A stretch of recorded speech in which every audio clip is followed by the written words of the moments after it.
Hello everybody, I hope you all are doing well.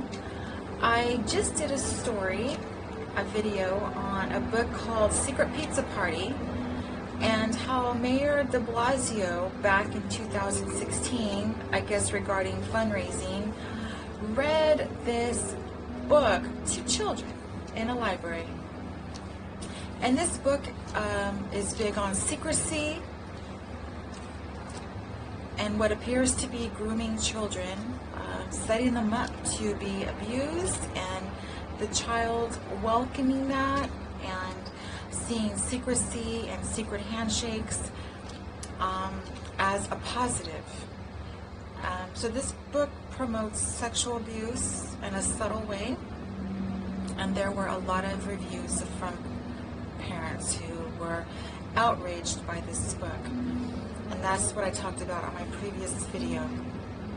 So I just wanted to go ahead and bring up the fact that with the far left, or if you want to refer to them as Satanists,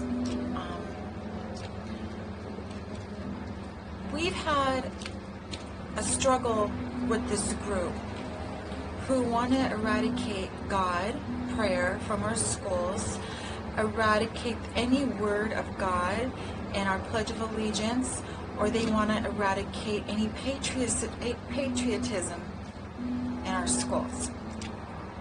And they want to start grooming children at a very young age to be anti-patriotic and to follow the rules of which they want to impose on children instead. That has nothing to do with God and nothing to do with what is right in the development of a child at these crucial ages. So they're trying to target these children at a very young age while the brain is still developing, so they can get this child groomed for life. And what we want to do is we want to stop that in the tracks and not only incorporate prayer in our school, like Donald Trump had mentioned, our president, but also incorporate prayer, our Pledge of Allegiance, any patriotism that mentions God. We're going to keep the word God in school.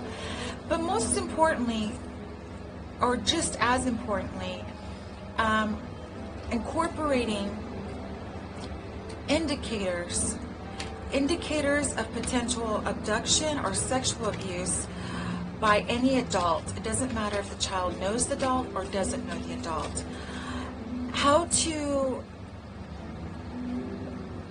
see the potentiality of abuse, sexual abuse happening. I remember at a very young age, our father would tell us as I was growing up that, you know, if it's not a teacher, if it's not somebody our parents know that we're dealing with in school, or a relative that our parents know at that point in time we're dealing with, that we're not to talk to strangers. We're not to go anywhere with strangers. If there's a stranger talking inappropriately, I'm to go report that immediately. Anything even coming up as remotely creepy, inappropriate, adult talk, I was told in my household, run the other way, start screaming, report it. And in my school, I was very fortunate because I think in the first grade, they were letting us know that we're not to talk to strangers, anything that sounds inappropriate, any touching, any appropriate talk, adult talk, anybody trying to coerce us to go with them or do things that are inappropriate, that are adult-like, sexual abuse related, we were told to immediately report it. And if we target children with this awareness, they're not overwhelmed with too much information, but make it friendly, kid-friendly, according to the age range, the grade that they're in. We're going to be winning half the battle, if not more than half the battle. And there's this website called www.prevent preventingchildsexualabuse.eu. And the page I'm on is Breaking the Silence Together. So by incorporating this type of message in our schools, elementary schools, and even junior high, but more so our elementary schools at a young age, we're going to enable our children to empower themselves and avoid being abducted, being coerced into doing things that they wouldn't normally do around their parents, avoid being preyed on by predators who go out of their way to seem charismatic and nice and manipulative, like a lot of our pedophile government mayors, governors, celebrities who are actual Satanist pedophiles. And I'm sorry, I have to say it that way, but it's true. It's true. And now they want to, eradicate anything that's going to keep a child safe in their school. They want these children just to be vulnerable and just go along with the abuse. So by incorporating and enabling children to see certain key factors, like keeping secrets, the potential abuser shaming them with guilt, and the importance of asking for help when a child feels uncomfortable. There should always be certain people in the school that are named that those children can go to, and that reports are made and kept. And allowing children to know what healthy relationships are versus toxic relationships that involve power manipulation, isolation, threats, blackmail, and what healthy boundaries are. I knew at a very young age what boundaries are. I knew I could talk with my teachers. And then once I left that environment, if I was walking home from school, I knew I couldn't trust anybody. I mean, not that I couldn't say hello to neighbors or anything like that, but not that I was a complete phobic. I mean, I said hello to my neighbors and stuff, talked to my neighbors, but I knew what that line was as far as being someone allowing somebody to talk to me inappropriately or anything sexual in nature or leaving with them. I knew that from a very young age. That I was warned. So that was embedded in me, not just from my parents, but from my school. So if children are made aware of the relationships and healthy network of trusted people in their lives, if they know who those people are, we're going to be winning half the battle. So I just wanted to make a comment on this. I remember as a child, I was almost kidnapped walking home from school. And I just remember always being picked up. And this particular day, I wasn't being picked up for some reason.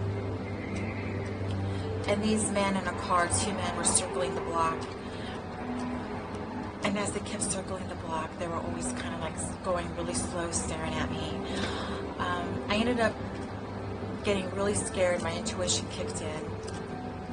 And I ran and hid behind some bushes, my neighbor's bushes. I was only one house away from my house, but I was so scared at what I witnessed with these men. I just waited in the bushes for maybe a couple minutes, and here they came again, driving really slow around the block, kind of looking around. And I felt as if they were possibly looking for me. So once they drove by, I ran as fast as I could to the far end of my neighbor's property. They had a water well. It was fake. I hid behind that. I was too scared to keep running to my house, afraid they might see me. Lo and behold, I'm hiding behind the well, and here they come again, just driving slowly, looking. I made it to my house. But had I not been warned by my dad warned by my mom, warned and informed by my school. One of those men could have pretended they wanted directions on how to go somewhere. And I might have stopped to tell them and then maybe have gotten abducted. So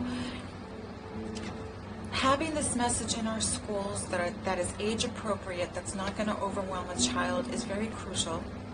We have a lot of predators out there, especially predators who are supposed to be, children are supposed to be able to trust. There's a lot of, too many predators out there. Even our mayors and our governors and all kinds of people. So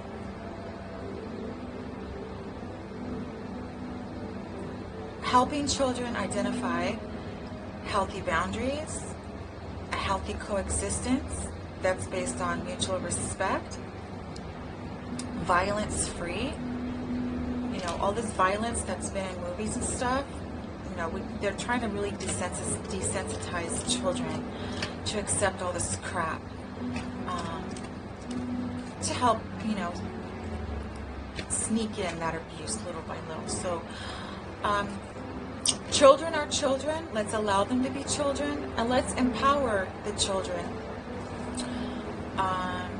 with having these group school meetings, maybe in the cafeteria, where they go ahead and teach children how to identify with inappropriate behavior and who they can talk to and what they can do about it, and the network at that school, who they can go to, specific names. And also, you know, maybe our schools sending out notes with their children home, so the parent can talk with the child one-on-one, just in case the child doesn't have a parent that's done that with them yet, like my parents did with me. I'm letting that child know who they can go to if something bad happens, if somebody is talking inappropriately to that child, trying to engage that child in inappropriate adult behavior. Children need to know who their protection networks are in their lives. So, especially when we have mayors like de Blasio of New York City reading a pedophile-related grooming book that's for children at a public library. Now more than ever, we need to empower our children.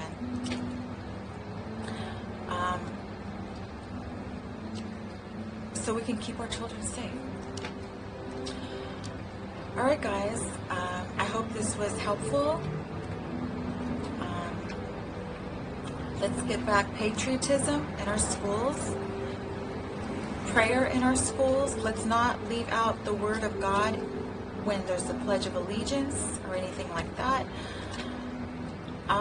And let's break the silence together with school meetings, classroom talk on how children can identify with potential abuse and inappropriate behavior, and avoid it and report it and keep themselves safe.